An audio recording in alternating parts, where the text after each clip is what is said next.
Meaning of deck of cards. Deck of cards. Deck of cards. Deck of cards. Deck of cards.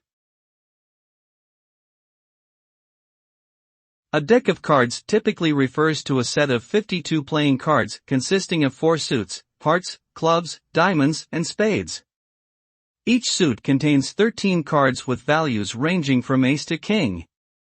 The purpose of a deck of cards is to play various card games such as poker, bridge, and blackjack. The cards can also be used for magic tricks or as a form of entertainment. The deck of cards has been a popular item for centuries, with many variations and designs created over time.